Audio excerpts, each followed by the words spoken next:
All right, Big Blue Nation, back at you. Part 5 of the season in review 2022-2023 season. And yeah, we finished the third quarter of our season 7-5-1. We just got smacked by Philly. We probably were kind of overlooking Philly, but hey, we knew what was at stake. The last quarter of the season, we needed one, probably 2 wins to make the playoff and solidify that 6th seed. So what happened? We had a rematch with Washington. This game actually got flexed into, a Sunday night game? And yeah, I think Kayvon was at the game when Kayvon made the quote, hey, the primetime lights like me or love me, whatever he said. But basically, he's basically saying, yo, I'm ready for this. And he showed up from the first snap. That dude was a terror. He single-handedly kept us in this game at the early part of the game as we kind of came out a little lethargic. But defensively, Kayvon came with that energy. This dude had, by the end of the game, he had 12 tackles. I believe he had the sack. He had the sack, fumble, recovery, in the end zone, touchdown. And he just was a menace the entire night. He was all over the field, chasing offensive players down. I forgot who it was that he chased down. Like, that's Kayvon? But yo, he came to play. And in its entirety, the offense came to play as well. It was a real balanced attack between the receivers, the running backs. I believe Breida even had a nice little run in there for a first. Of course, Saquon came with it. DJ, he was, orchestrating the offense, and it was a hell of a game. Let's put it like that. I think we put our imprint and our stamp on the game on the late second quarter. Or actually, I think it started at the beginning of the second quarter, probably, late. We had an 18-play, 8.5-minute drive covering 97 yards. We started on the 3-yard line, and we capped it off with Saquon running up the middle for 3 yards. In that drive, DJ was just awesome. This is one of those growth games, one of those, let me put my stamp on the game, let me put my stamp on my career type games. This dude brought us back twice from 39s. I believe there was also a 4th and 9, a 4th and 8 that he hit Richie James for to keep the drive going. He's getting pressure, he's moving the pocket, he's taking off when he needs to, he's making these timely passes, he's running off, handing it off. I mean, DJ was just on it that day. And it showed. It really did. And at the end of the day, hey, we still was trying to fight to win that game. It was crazy. As I would put it, our boy Darnay Holmes, who's been a little handsy throughout the season with the PI calls, had a chance to defend, was it Curtis Samuel in the end zone? And I guess while they're still in midair as the ball's coming, I guess Darnay decided, give him a little hands up. Hey, how's it going during the game, during the play? Hey, the ball falls incomplete. That was a 4th down play. We take over possession. Hey, Washington fans was heated. What can I say? Hey, these things happen. It's happened to us many a times over these last 6 years. Hey, even last year, previous year, the phantom calls that we had against Washington, sexy Dexy offside. It's just, hey, I guess it's karma. Regardless, we solidified our playoff chances with the win against Washington in Washington. We took their heart, and next thing you know, Washington starts to fall apart. They're not really that much of a contender for now the playoff spot, as Seattle and Detroit are still making noise, and out of the blue, Green Bay has been resurrected and they're part of the playoff picture. But for us, it really was win and get in. So at that point, hey, what was it, 8-5-1? Or 8-6-1, whatever it was, 8-5-1. We took care of business. We took the tiebreaker away from Washington, and we move on. Next game. Whew. So next game, Minnesota. We're 8-5-1 with a chance to lock it up, playoff seeding that is. This game was a heartbreaker, like many of past games, and eerily, just another 60-plus yard field goal downs us at the buzzer as time winds out. 61 yards. We had a chance to take this game into overtime. We got a little over aggressive in our play calling on defense. Wink on, I think it was like a 3rd and 14, 3rd and 15, whatever it was, sends out a blitz. Kirk Cousins ready for us. You know, throws a little bubble screen to Justin Jefferson, which has been like our Achilles heel like the entire season. I think it was Landon Collins that missed a tackle initially on him. And next thing you know, Justin Jefferson gets the first down and then some. Has just enough time for Joseph to get kickoff, and we lose on a 61-yard field goal. This game, though we lost, I think it really propelled us. It left a lot of Giants fans heated, pissed off. One, because of a lot of mental mistakes. Like, we went into that game thinking, okay, we could play with them, but we don't know what we'll do. But we came back, played the entire game, and there's no point in that game where we're like, we don't belong. It was really us that lost that game more than it was Minnesota beating us. I mean, Daniel Jones, he hadn't been throwing interceptions much this season. He threw one to Patrick Peterson after Hodgkins pretty much was owning Patrick Peterson. The offense really was opened up. We had Bellinger catching passes. We had Richie James, Slayton, like I said, Hodgins. All three of those wide receivers had at least 79 yards. I think James and Hodgkins had a touchdown each. Saquon, I think he caught about 8 passes as well out the backfield. We didn't really use the running game all that much. Was a little bit weird and perplexing to us because Minnesota's defense was not really what it was as far as a run defense. It just was not stout. So we thought we were going to take advantage of that, but we decided to open the offense more. And, we got some good results, but of course, when we needed some crucial plays, we just didn't always get them. But overall, it showed another level of confidence in Daniel Jones to put the ball in his hands, to run it. He didn't run it as much as he did in the playoff game, but he definitely ran it enough to make it an option where that they had to respect the run and the pass. So we also had the block punt by Gillum. I think Julian Love had a bad angle, let the guy through. So that threw us off, gave, Minnesota, good field position. And what can you say? You have good field position, most likely they're going to score, which they did. We couldn't stop TJ Hawkinson, the dude. It's been our Achilles heel for I don't know how long now. Remind me of freaking Jason Witten catching 21 passes on us in one single game, but I think it was like 14, 13, whatever it was. Hawkinson had our number. So, it was a lot of plays left out there, a lot of mental mistakes that we had, but we definitely could have pulled out a win on this. But we didn't, but it left us knowing we could definitely play with them, and if things shaked out the way that we were planning, if we secured this playoff seed, we would play them again, and it would not be a problem for us to go back to Minnesota and earn that win. So, on to the next one. Indianapolis Colts. Man, that game. I don't remember the last time we had such a convincing win.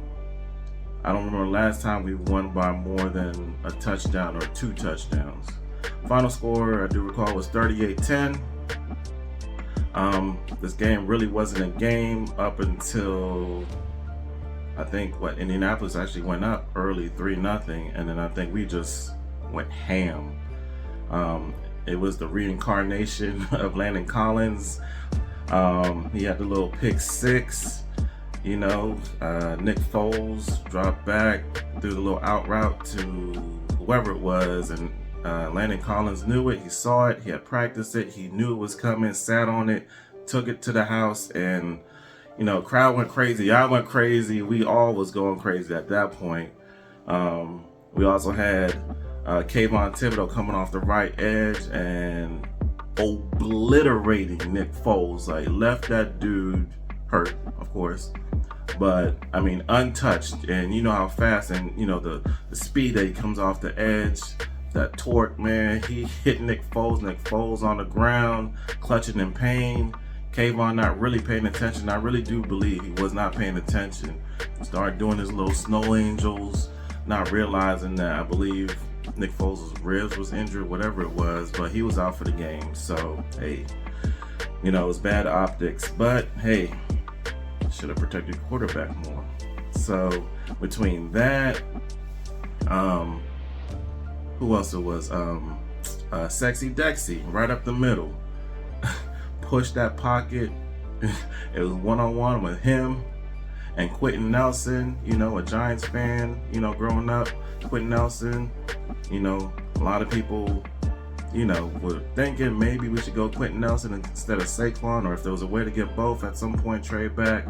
But anyway, the imagery of Quentin Nelson getting pushed back right into, I think at the time it was Ellinger, and Sexy Dexy basically is just sacking both. It was like, both y'all coming down. I don't care. That, I mean, he just pancaked them both, man. So that was perfect imagery as well. Love seeing that. We was just juiced. We was ready. You know, the Colts, you know, they were taking little cheap shots. What was his name? The little linebacker, I think his name was Orenecki. I think it's number 58. Caught DJ on the sideline with a late hit. They didn't call the penalty. Cool. DJ came back. I think it was next drive. Took a quarterback keeper, took it off the left side, ran it in for the touchdown. Of course, Orenecki's there again. I think the dude might have had 17 or so tackles that game. But Daniel Jones got the last laugh. And Giants fan, we clinched the playoffs for the first time in 6 seasons. It was just, man, that game was just ridiculous. The energy, the hypeness. That's one of them games like you wish you was there. Wasn't there, but was watching it, man, and I was just going crazy that we actually made the playoff. I could not stop saying that we actually made the playoffs. We actually made the playoffs. From everything we have been through, we made the playoffs. 9, 6, and 1. Dayball got the Gatorade bath, so that was awesome to see that. You know, standard, a little tradition that started back in I think the early 80s with Bill Parcells and winning that Super Bowl. Man, it was just perfect. We got to make the playoffs, and we did it with a game to spare in the season. So rightfully so, we enjoyed it. I mean, you can see the tears all over the place, man. I think our boy Bad Dog, I think he even shed a tear. I mean, I was right there with him. It was just a beautiful sight, and definitely, man, that was the greatest moment I felt in good 6 years as a Giants fan. Probably longer than that, because even that 2016 team left us empty, you know. So to be what we've gone through the different coaches, the bad free agent signings, to bust draft pick bust Eli Crapple and all them, you know, Gettleman regime. It was just, we was just hyped to make the playoffs and bring some relevancy back to New York football. And hey, we was on it. We was ready. So Giants, that was a beautiful moment. But we still have one more game to play. That next game was going to Philly. Yeah. We haven't beat Philly in Philly in like, I think 10 years now, which is a crazy stat. Like, I didn't realize that it had been that long. I know it's been a while, but I think it's been since 2013. So though, leading up to the playoffs, leading up to that game all week long, Dayball's getting questions. Are you playing your starters? Are you resting them? Are you going to play some, play a half, this and that? You know, Dayball, in great Dayball status, he's like, you know, we'll make that decision. We'll talk to our coaches. We'll see what's best for our team, blah, blah, blah.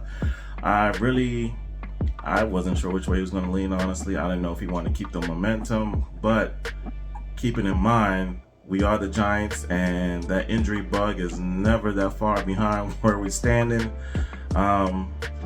We chose to not play our starters. We played our second, third, and fourth stringers. Something that a lot of, some fans didn't agree with. some of the analysts didn't agree with and all, but it didn't really matter.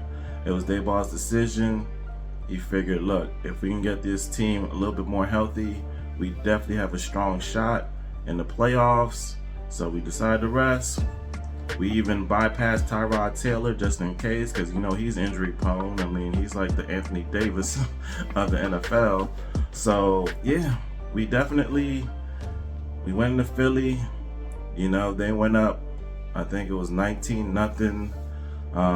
Another Bart Scott touchdown. You know, that's just standard with Bart Scott and the Philly and Philadelphia Eagles. But yeah, Davis Webb got the start. Was a little shaky early, but that Webb magic was ridiculous. I mean, he had that quarterback keeper. I think it was, I don't remember what down it was, but it was a design run up the middle. We motioned, I think, our receiver out or the tight end out. The linebacker went with him. The middle of the field was wide open. Webb was like, he didn't even hesitate. Took the snap, darted through. Came through, next thing you know, bow! He trucked Blankenship, I think it was a Phillies safety. Trucked him, went in over him, touchdown. Got his first touchdown of his career. Went crazy seeing that. Had to rewatch it I don't know how many times. Man, that was just a beautiful sight. I mean, Giants football was just making us proud. You know, looks like he was, you know, making a comeback. Next thing you know, I think it was our very next drive. Out of nowhere, Davis Webb drops back. Kenny Galladay's in the game. Next thing you know, he's throwing it right corner in the zone. Freaking Kenny Galladay catches a one-handed in his right hand, falling towards the back of the end zone catch for the touchdown over his old teammate Darius Slay. They've been talking all game. Kenny Galladay comes down with the touchdown. Not just his touchdown. That's Davis Webb's first touchdown as a Giant in his first start, period, ever. But bigger than that, Kenny Galladay caught a freaking touchdown for the New York Giants. 2 full seasons have gone by. Kenny Galladay finally gets off the schneid. Catches a touchdown against the Eagles in the season finale. We're like, oh, we got to win this game. I mean, think about it. Davis Webb, our third string quarterback, who essentially was just brought up from our practice squad, didn't make our regular 53-man roster. They brought him up for incentives, blah, blah, blah. Cool. But Davis Webb is the one that gets the Kenny Galladay touchdown. Keep in mind, we've had Daniel Jones, we've had Jake Fromm, Mike Glennon, Tyrod Taylor. I don't think there were any other quarterbacks within that span of 2 years. But Davis Webb is the one that gets that Kenny Galladay touchdown. 2 years, 1 touchdown. Probably getting cut in off season. It is what it is. But Davis Webb, thank you for that. We got our money's worth, I guess. But you know, the comeback comes a little short. We lost. Couldn't recover the onside kick. The game was basically over. We didn't care too much. Philly, you know, even though Jalen Hurts played, they played real vanilla, so it's like they didn't give their best foot forward if you think about it. But, you know, we tried, we did our best. This game really didn't matter. We finished the regular season 9-7-1. 6 seed locked up a week ago. We were good. Keep in mind, my regular season prediction for the Giants was 10-7, so I wasn't off, you know. I had something going on. Of course, I didn't make every game, you know, the right prediction. I definitely wasn't thinking Indianapolis was going to be as bad as they were this year. So I had us losing to them late in the season. I did have a split with Philly. I think of Dallas as well. But it is what it is, y'all. Yeah, so that's the regular season in review. On to the playoffs. Playoffs? The Giants are in the playoffs. Signing off, y'all.